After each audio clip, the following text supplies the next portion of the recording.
Admiral Jack Morrison stood at the wide window of the Earth Defense Station Sentinel, watching Mars spin slowly below. The red planet looked peaceful from this distance, but Jack knew better. Nothing in space was peaceful anymore. "Sir, the latest. Reports are in," Lieutenant Katie Williams said as she walked into his office. She carried a data pad that glowed with information Jack didn't want to read. Jack turned away from the window and took the pad. His face grew darker with each line he read. Another attack. Another human colony hit. Another group of families dead. "How many this time?" he asked. 43 confirmed dead at mining station Beta 7, Katie replied. "The Zephyrians hit them 3 days ago, took all their processed minerals and destroyed their equipment. No survivors." Jack set the pad down hard on his desk. "That makes it the 7th attack in 6 months. Same pattern every time." Katie nodded. "They come in fast, kill everyone they find, take what they want, then disappear before our ships can respond. Our fastest patrol vessel is still 2 days away from Beta 7. The door chimed, and Captain Lisa Rodriguez entered. Her uniform was wrinkled, and her face showed the tiredness of someone who had been traveling through space for weeks. She had just returned from investigating another attack site.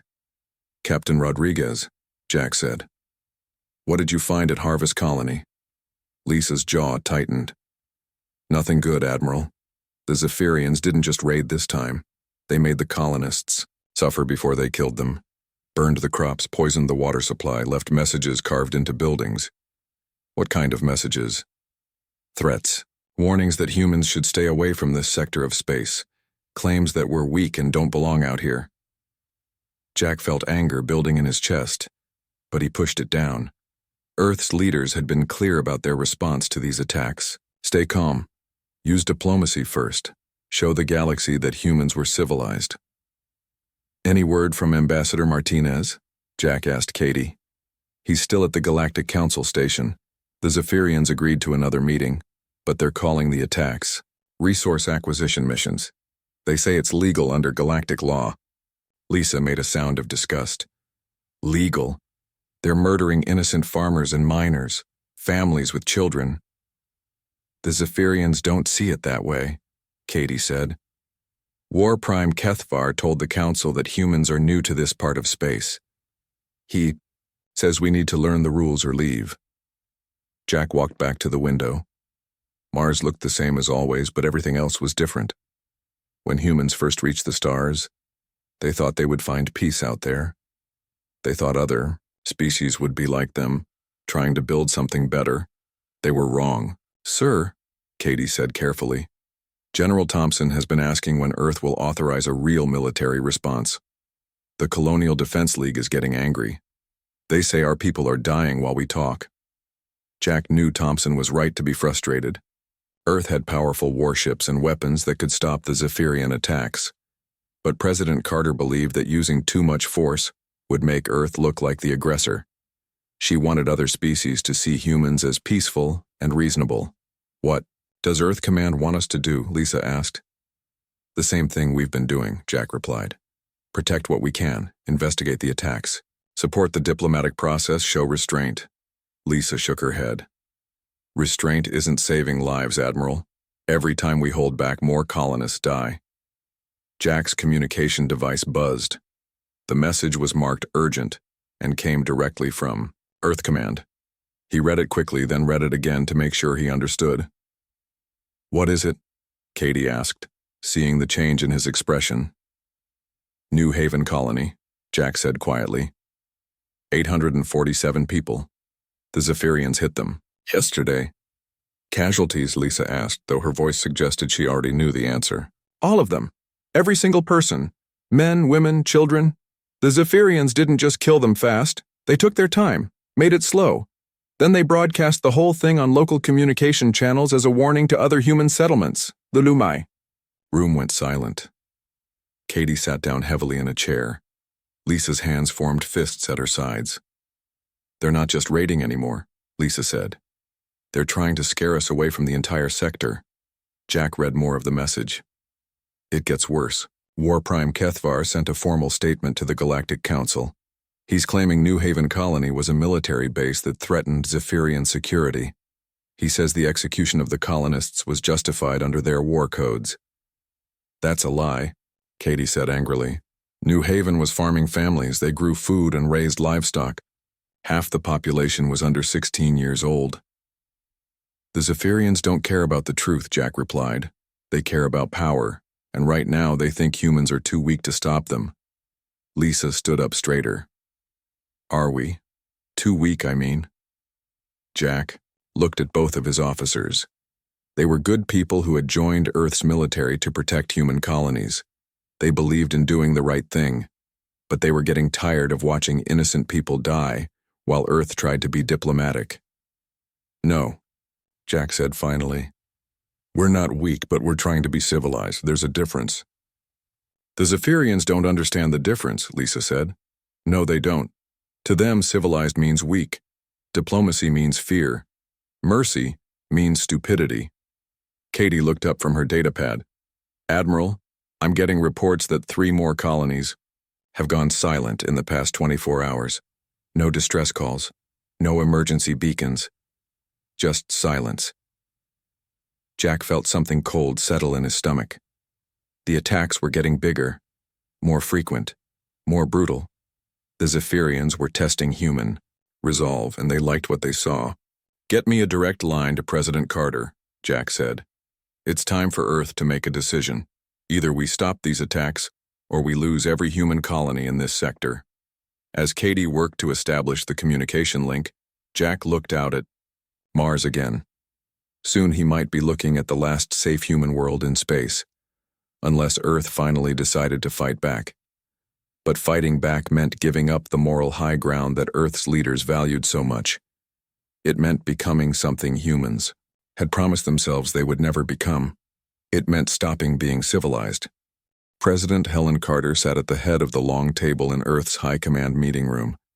The faces around her showed anger, frustration, and worry. Everyone had read the reports about New Haven Colony. Everyone knew that humanity stood at a crossroads. 847 people, General Frank Thompson said, his voice hard, murdered in cold blood. And the Zephyrians are bragging about it to the entire galaxy. Secretary of State Carol Davis shook her head. We can't let emotion drive our decisions, Frank. If we respond with overwhelming force, other species will see us as aggressors. We'll lose any moral authority we have. What moral authority? Thompson shot back. Dead colonists don't care about moral authority. Their families don't care about setting a good example. Admiral Morrison joined the meeting through a video link from Mars. His face filled one of the large screens on the wall. Madam President, I need to tell you something that might change how we approach this situation. Carter looked at him carefully. Go ahead, Admiral. Our military capabilities are far beyond what we've shown the galaxy. We've been fighting with one hand tied behind our backs for decades. If we release those restrictions, the Zephyrian threat would end in a matter of days. The room went quiet. Dr. Nathan Brooks, Earth's leading expert on alien psychology, leaned forward. What kind of capabilities are we talking about? Morrison looked uncomfortable. Weapons and technologies that other species don't know we possess. Things we developed but chose not to use because we wanted to appear peaceful and reasonable. Are you saying we could have stopped these attacks anytime we wanted? Davis asked. Yes, ma'am. But doing so would reveal that Earth has been holding back significant military power. It would change how every species in the galaxy sees us. Carter rubbed her temples. She had known about some of Earth's hidden capabilities, but not the full extent. Dr. Brooks, what would happen if we showed our true strength? Brooks pulled up data on his tablet. Based on my studies of Zephyrian culture, they only respect power. They see our current restraint as weakness, which is why the attacks keep getting worse. To them, a species that won't fight back deserves to be conquered. And the other species? Carter asked. That's more complicated. Some would respect our strength. Others would fear it. A few might unite against us if they thought we were becoming too powerful. Commander Steve Hughes spoke up from the back of the room. He had recently returned from a prisoner exchange with the Zephyrians. Madam President, I spent 3 weeks in Zephyrian custody. They don't hide what they think about humans. They call us soft meat and coward builders. They believe we're only good for farming and mining, not for fighting. What did they tell you about their plans? Thompson asked. Hughes's face darkened. They're planning something big. War Prime Kethvar wants to make an example that will scare humans away from this entire region of space. They're talking about hitting a major colony, world with everything they have. Carter felt ice in her veins. Which world? They wouldn't say exactly, but they kept mentioning Harmony. 2 million people live there, Madam President. Families, schools, hospitals. It would make New Haven look like a small skirmish. The room erupted in angry voices. Thompson demanded immediate military action. Davis argued for emergency diplomatic efforts. Other officials shouted their own opinions. Carter raised her hand for silence. Admiral Morrison, if we authorize you to use Earth's full capabilities, what would that look like? Morrison was quiet for a moment. Complete military superiority, Madam President. We could disable their entire fleet without losing a single human life. We could take control of their home system and force them to surrender unconditionally. And the cost? No human casualties. But we would have to abandon our policy of proportional response. Other species would learn that Earth has been hiding advanced technology for decades. Some would see that as deceptive. Dr. Brooks nodded. The galaxy would realize that humans are the most technologically advanced species in known space. That changes everything about interstellar politics. Carter looked around the table. These people had devoted their lives to protecting humanity and building a better future among the stars. Now she had to decide whether to abandon the principles that guided Earth's expansion into space. What about Ambassador Martinez?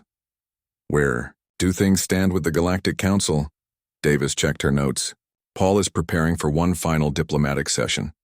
The Council has agreed to hear Earth's formal response to the New Haven attack.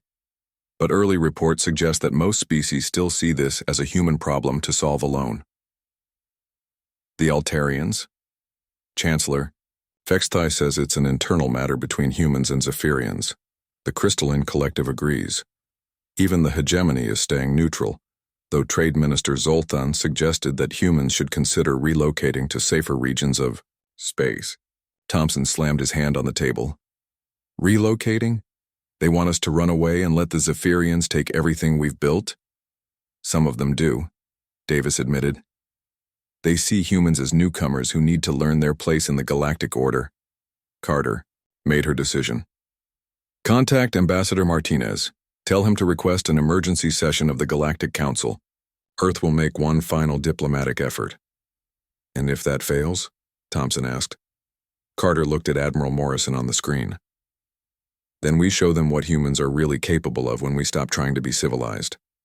2 days later, Ambassador Paul Martinez stood before the full Galactic Council.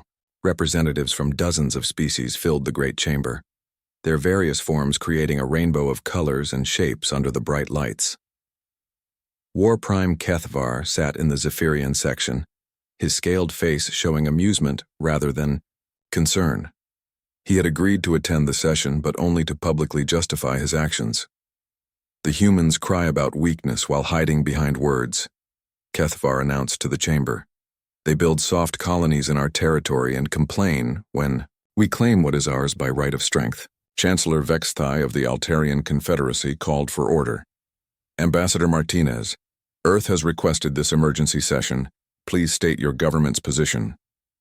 Martinez looked around the chamber.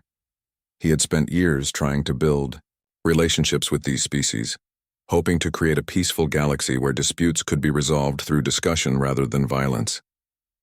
Now he knew that dream was ending. Honored representatives, Martinez began. For decades, Earth has tried to set an example of restraint and diplomacy. We have absorbed attacks against our people while seeking peaceful solutions. We have shown mercy to those who show us none. Mercy is weakness, Kethvar interrupted. Your colonies exist at our pleasure. Martinez continued without acknowledging the interruption. My government has authorized me to deliver Earth's final warning to this council and to the Zephyrian Empire specifically. The chamber grew quiet. Even species that had ignored previous human diplomatic efforts were paying attention now. Any further unprovoked attacks against human civilian populations will be met with a military response that abandons all previous restraints. We have been civilized. We have been patient. We have been merciful. Martinez looked directly at War Prime. Kethvar, attack us again and we will stop being civilized. Kethvar laughed, a harsh sound that echoed through the chamber. Empty threats from empty creatures.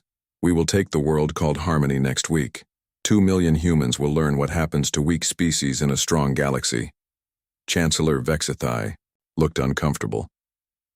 War Prime, perhaps we should consider mediation before escalating further.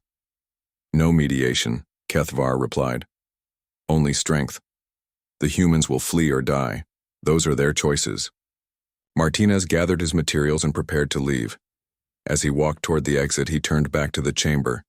When this is over, remember that Earth offered peace first. Remember that we tried to solve this through diplomacy. And remember that you all chose to do nothing while innocent humans died. The chamber doors closed behind him with a sound like thunder. Captain Lisa Rodriguez stood on the bridge of her ship watching the enemy fleet approach Harmony. 200 Zephyrian warships moved through space like a swarm of angry insects, their weapons already charging for the attack. How long until the evacuation transports clear the planet? She asked her communications officer. 20 minutes, Captain. Maybe 30 if we're lucky. Lisa looked at her small defense fleet. 12 ships against 200. Under normal circumstances, it would be suicide to engage. But these weren't normal circumstances. All ships. This is Rodriguez. Form defensive line, Charlie. Protect those. Transports at all costs. The Zephyrian fleet opened fire first. Bright energy beams cut through space toward the human ships. Lisa's vessel shook as enemy fire hit their shields. Return fire, she ordered. Give them everything we have. For 10 minutes, the battle looked exactly like what the Zephyrians expected. Human ships fought bravely but were clearly outmatched. 2 of Lisa's vessels took heavy damage and had to fall back. The evacuation transports continued their slow climb away from the planet.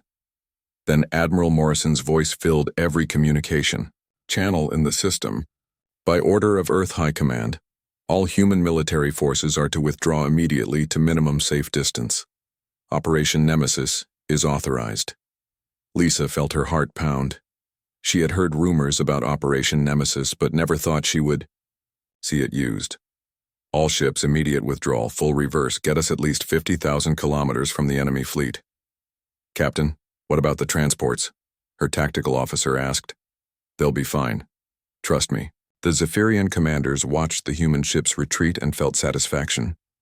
Once again, humans were running away when faced with superior force. War Prime Kethvar himself was aboard the lead battleship, ready to personally oversee the destruction of Harmony. Pursue the human cowards, he ordered. Destroy their ships, then begin bombardment of the planet. Make sure the galaxy sees how we deal with weakness. That was when everything changed. Colonel Amy Foster sat in the command chair of the stealth ship Wraith, invisible to all Zephyrian sensors. She had been waiting in the system for 3 days, her ship's advanced cloaking technology keeping them hidden. Operation Nemesis is authorized, she repeated Morrison's words to her crew. Activate the Cascade virus. Dr. Linda Carter had designed the Cascade virus during the early days of human contact with other species. It was a piece of adaptive software that could infiltrate and disable alien computer systems. For months, Earth's diplomatic missions had been quietly planting the virus in Zephyrian networks during trade negotiations and prisoner exchanges. Now it activated across the entire enemy fleet. Zephyrian ship captains watched in horror as their shields failed simultaneously. Their weapon systems went offline. Their navigation computers shut down. In the space of 30 seconds, the most powerful military fleet in Zephyrian history became helpless. What is happening? War Prime Kethvar screamed at his technical crew. Restore our systems immediately. We cannot, War Prime. Something is controlling our computers. Our entire network is compromised. Lieutenant Commander Jake Martinez piloted the experimental destroyer Phoenix toward the disabled Zephyrian fleet. His ship looked smaller than most of the enemy vessels, but it carried weapons that no other species had ever seen. Phoenix to Admiral Morrison. Beginning antimatter deployment. Confirmed, Phoenix. Show them what we're really capable of. Jake targeted the largest Zephyrian battleship and fired. Unlike the fusion-based weapons that other species used, antimatter annihilation left nothing behind. The massive enemy vessel simply ceased to exist, not even debris remaining to mark where it had been. The Zephyrian fleet erupted in panic. Ships tried to retreat but found their engines offline. Some attempted to send distress calls, but their communications were jammed by technology they didn't understand.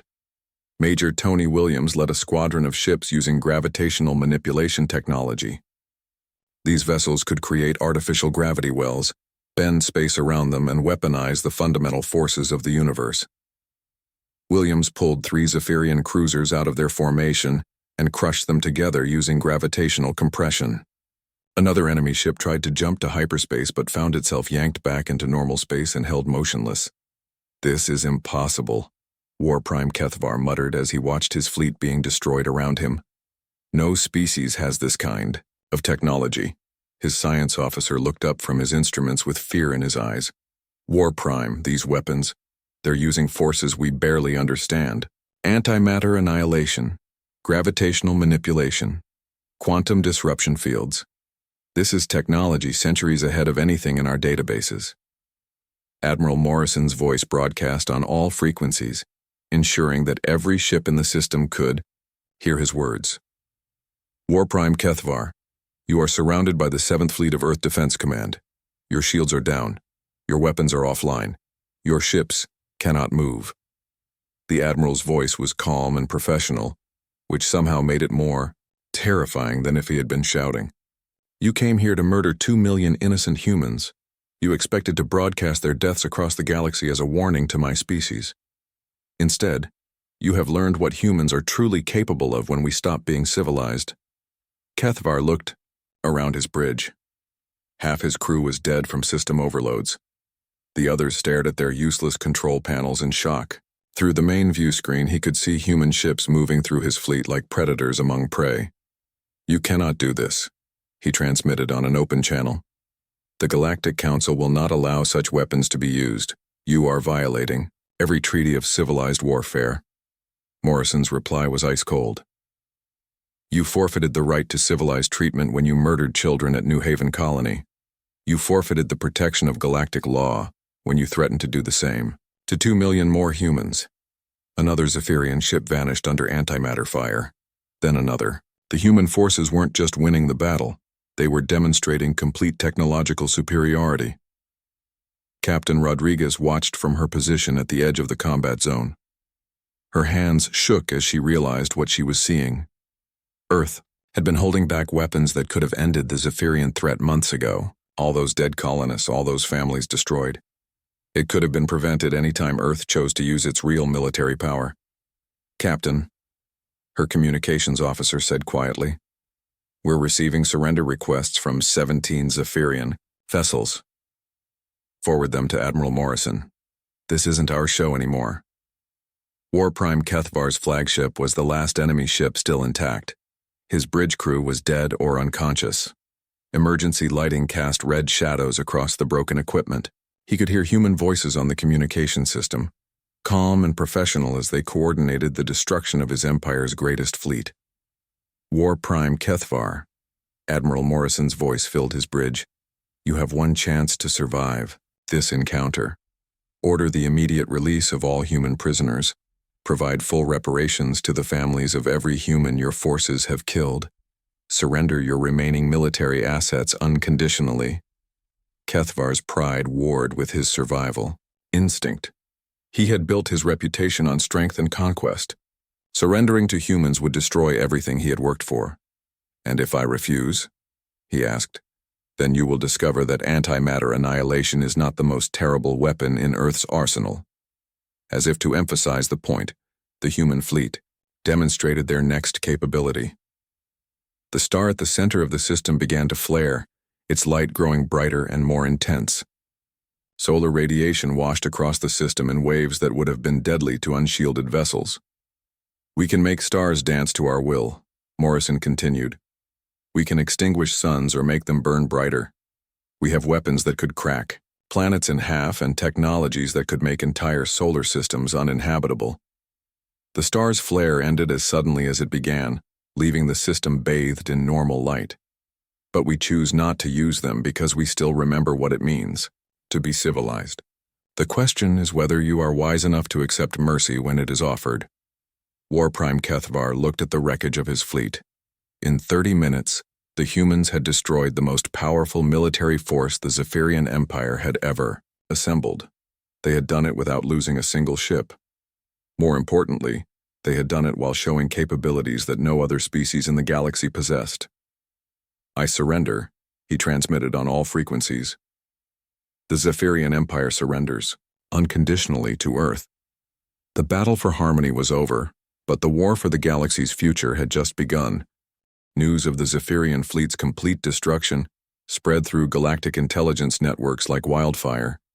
Species that had dismissed human military capabilities for decades suddenly found themselves reviewing everything they thought they knew about Earth. Chancellor Vexthai of the Altarian Confederacy stared at the intelligence reports on his desk. His aide, Commander Relton, stood nearby with more data streams coming in from across the galaxy. 200 ships, Vexthai said quietly. Their entire assault fleet, gone in 30 minutes.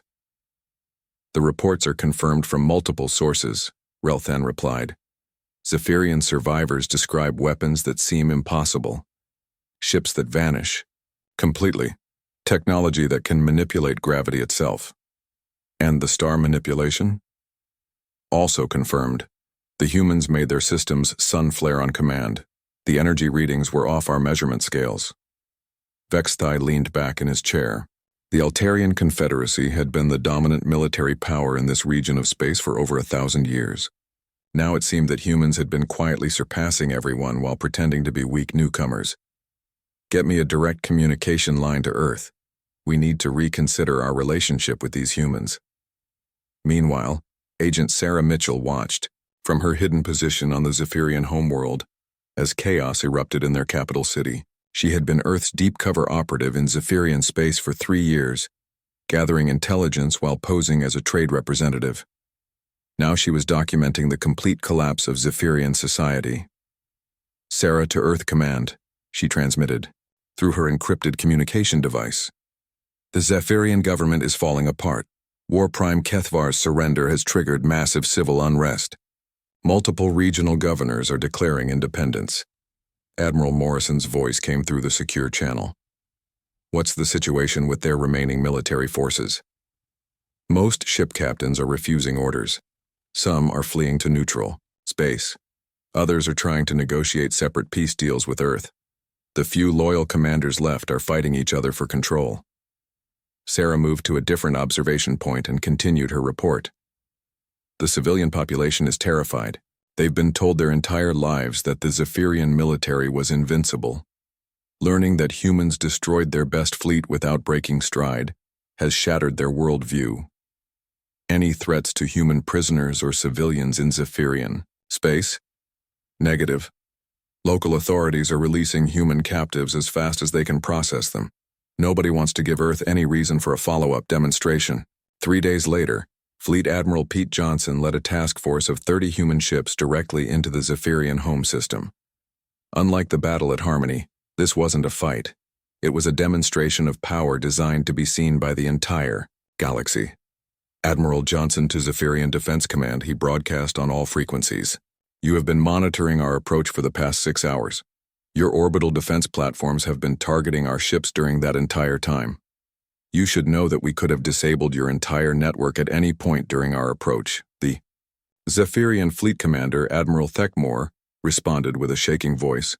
"Human fleet, state your intentions." "We are here to ensure compliance with the surrender terms agreed to by War Prime Kethvar. All human prisoners will be released immediately. Reparations will be paid to the families of human civilians killed by Zephyrian forces. Your military fleet will be surrendered to Earth Command for inspection and decommissioning." "And if we refuse?" Johnson's reply was calm but carried an undertone that made every listener feel cold. "Then we will demonstrate what humans are truly capable of when we stop being civilized." To emphasize the point, Captain Danny Clark's science vessel Aurora moved toward the system's outer edge. The ship was small compared to the massive Zephyrian battle stations, but what it did next changed everything. The Aurora fired a single projectile toward the system's star. The projectile itself was tiny, no larger than a marble, but it contained technology that no other species had ever imagined. The star began to change. Its light grew brighter, then dimmer, then brighter again. Solar flares erupted in patterns that spelled out words in the ancient Zephyrian language. The message was simple but terrifying. Earth controls the stars. Impossible, Admiral Thekmore whispered as he watched his system's sun dance to human commands. No species has that level of technology. The Zephyrian Empire spent centuries conquering other species through superior military force. Johnson continued his broadcast. You believed that strength was the only currency that mattered in the galaxy. You were right about strength being important. You were wrong about who possessed it. The demonstration continued for another hour. Human ships disabled every orbital defense platform in the system, using electromagnetic pulses that left the structures intact, but completely powerless. They demonstrated gravitational manipulation by pulling several asteroids out of their orbits and arranging them in geometric patterns. Most shocking of all, they showed their ability to phase matter in and out of normal space. Entire human ships would become translucent and pass through solid objects, then return to normal reality on the other side. How long have they possessed these capabilities? Thekmore asked his science officer. Unknown, sir, but intelligence suggests they've been holding back for decades. Everything they've shown us is technology that should be centuries beyond current galactic knowledge. The Galactic Council convened an emergency session within hours of receiving reports about the human demonstration in Zephyrian space. Representatives from 43 different species filled the great chamber, their conversations creating a buzz of nervous energy. Chancellor Vexthai called for order. We are here to address the recent actions of Earth military forces. Ambassador Martinez, please explain your government's position. Paul Martinez stood at the speaker's podium, but his demeanor was completely different from his previous appearances. Where before he had seemed eager to please and desperate for acceptance, now he projected quiet confidence. Honored representatives, Earth's position is simple. For decades we have absorbed attacks against our people while seeking peaceful solutions through this council. We have shown restraint that other species interpreted as weakness. We have offered mercy that was seen as invitation for further aggression. Trade Minister Zolthan of the Hegemony interrupted. Your recent military actions show technology far beyond what Earth has previously revealed. Why did you hide these capabilities? Martinez looked around the chamber. We didn't hide anything.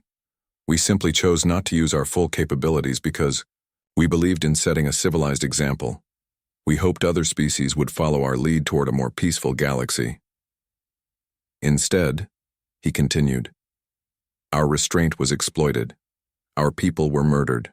Our colonies were attacked. And when we brought these crimes to this council, we were told to adapt or relocate. Chancellor Vexthai shifted uncomfortably. The council's previous decisions were based on incomplete information about Earth's capabilities. The council's previous decisions were based on the assumption that humans were weak and could be safely ignored, Martinez replied. Now you know better. Representative Kylanar of the Crystalline Collective spoke up. What assurances can Earth provide that these weapons will not be used against peaceful species? Martinez was quiet for a moment. The same assurances we gave before when you thought we were helpless. Earth has no interest in conquest or domination. We want to protect our people and build a better galaxy for all species. But now we have the power to enforce that vision, he added. The question each of you must ask is this: do you want to be part of building that better galaxy, or do you want to continue the cycle of violence and exploitation that has defined galactic politics? For centuries, the chamber fell silent. Every representative understood that the balance of power in the galaxy had shifted permanently. The species they had dismissed as newcomers were actually the most advanced civilization in known space. Earth will continue to pursue peaceful solutions to galactic problems, Martinez concluded. But we will no longer absorb attacks against our people in the name of setting a good example. Any species that chooses aggression over diplomacy will learn what the Zephyrians learned. As Martinez left the podium, every representative in the Saadi chamber knew that the galaxy would never be the same. The age of human restraint was over. The age of human leadership was about to begin. 3 months after the collapse of the Zephyrian Empire, the galaxy looked completely different. President Helen Carter stood in her office reviewing reports from across human space, trying to understand what Earth had become. The Zephyrian homeworld was now under Earth administration. Commander Lisa Rodriguez had been assigned to oversee the peaceful transition of former Zephyrian territories to local governance. Most of the population had welcomed human rule after seeing how Earth treated former enemies with fairness rather than revenge. The integration is going better than expected, Rodriguez reported during her weekly briefing. Former Zephyrian citizens are requesting Earth citizenship. They want protection from the chaos in their former territories. General Frank Thompson, now head of the newly formed Human Protection Corps, added his own observations. Other species are taking notice. We've received formal requests for defense agreements from 12 different civilizations in the past month. Carter looked at the list of requests.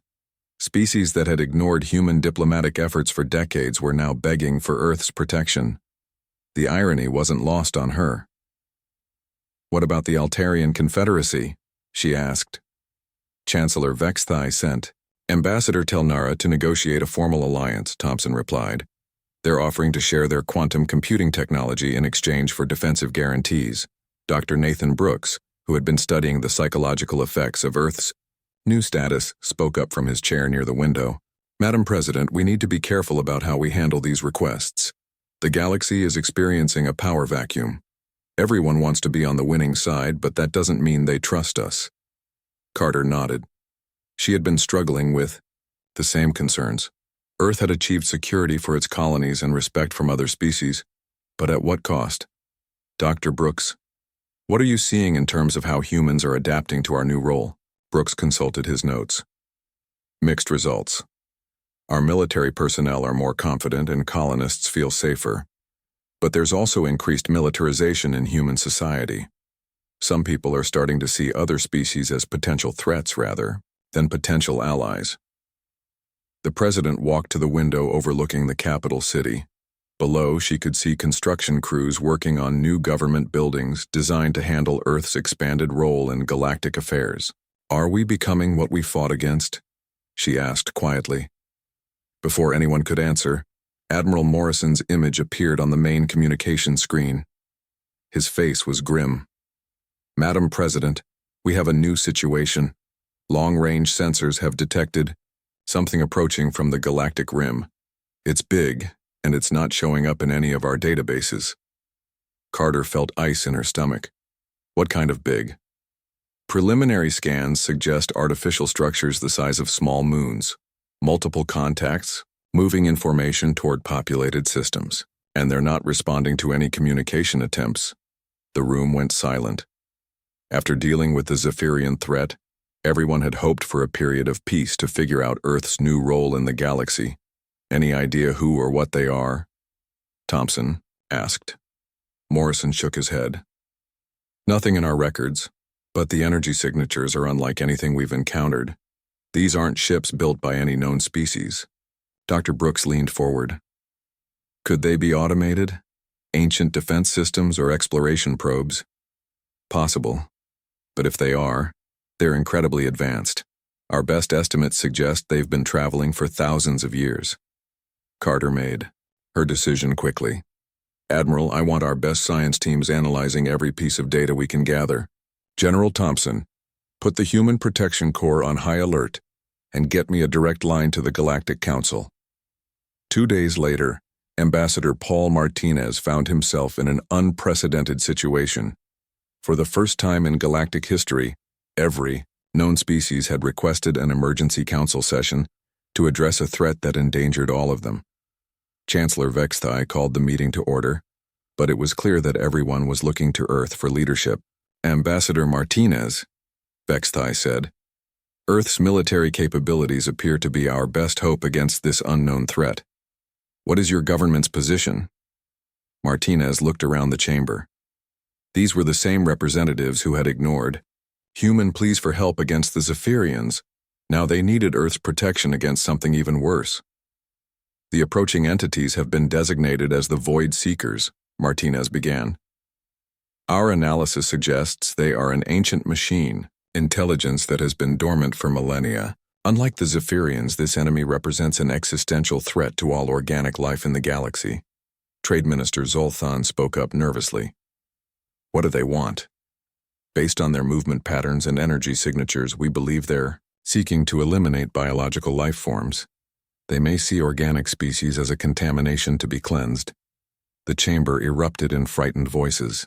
Representatives demanded to know what Earth intended to do, whether human technology could stop the threat, and what it would cost. Martinez raised his hand for silence. My government has authorized me to make the following statement. Earth will defend all inhabited worlds against the Voidseeker threat, regardless of species or previous political relationships. What do you want in return? Chancellor Vexatai asked suspiciously. Martinez smiled grimly. When we were civilized, you ignored our warnings about aggression and violence. When we abandoned civilization to protect ourselves, you feared us. Now you need us to be both civilized enough to help you and uncivilized enough to win. The truth of his words hung in the air. Every species in the chamber understood that they had misjudged humanity completely. Earth asks for nothing in return, except an end to the cycle of violence that has defined galactic politics for centuries. We will fight the Void Seekers because it's the right thing to do, not because we expect payment. 3 weeks later, Admiral Morrison stood on the bridge of the flagship Defender, leading the largest combined fleet in galactic history. Ships from 40 different species followed Earth vessels toward the edge of known space. Colonel Amy Foster commanded the Stealth Reconnaissance Wing, gathering intelligence on Void Seeker capabilities. Captain Danny Clark led the Science Division, working frantically to understand alien technology that seemed to defy known physics. Admiral, we're receiving the first combat reports. Colonel Foster transmitted from her position near the enemy. Formation. The Void Seekers are more advanced than we estimated. Their ships can phase in and out of normal space, and they're using some kind of matter conversion technology. Morrison studied the tactical displays. What about their weaknesses? They seem to have difficulty adapting to completely new strategies. Their responses are logical but predictable. They're machines, sir. Incredibly advanced machines, but still machines. The battle that followed lasted 6 hours and changed the galaxy forever. Earth's advanced technology proved crucial, but it was the combined efforts of all galactic species that finally turned the tide. Human ships use their gravitational manipulation to pin Void Seeker vessels in normal space. Altarian quantum computers cracked the enemy's communication codes. Crystalline collective energy weapons proved effective against Void Seeker armor. Most importantly, the biological creativity and unpredictability that the Void Seekers had come to eliminate became the key to defeating them. When the last enemy ship was destroyed, Admiral Morrison broadcast a message to the entire galaxy. This is Admiral Morrison to all allied vessels. The Void Seeker threat has been eliminated. All species fought with honor and courage. Today we proved that the galaxy is stronger when we work together than when we fight each other. 1 year later, children on dozens of different worlds played together in parks and schools that had been built through cooperative galactic efforts. Human technology had made the construction possible, but every species contributed something to the project. In a small park on New Harmony, the rebuilt colony world, an elderly Zephyrian named Velnoth watched his grandchildren play with human, Altarian, and crystalline youngsters. The old warrior had lost everything when his empire fell, but he had found something better in its place. A young human girl ran up to him, breathing hard from playing tag with her friends. Mr. Velnoth, my teacher says your people used to fight humans, is that true? The old Zephyrian looked at the child's innocent face. Yes, little one. We fought because we thought fighting made us strong. But you're not fighting anymore. No. We learned that there are different kinds of strength, Your people could have destroyed us completely after we surrendered. Instead, they chose to help us build something better. The child tilted her head thoughtfully. My dad says that's what makes humans special.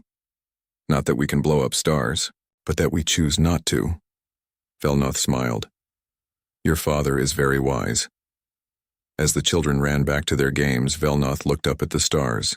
Somewhere out there, human ships patrolled the galaxy's borders, protecting all species from threats both known and unknown. Earth had found the balance between civilization and survival, between mercy and justice. The humans had kept their promise. They had stopped being civilized when they needed to fight, but they had never stopped being human. And that, Velnoth thought as he watched the children play, made all the difference in the galaxy.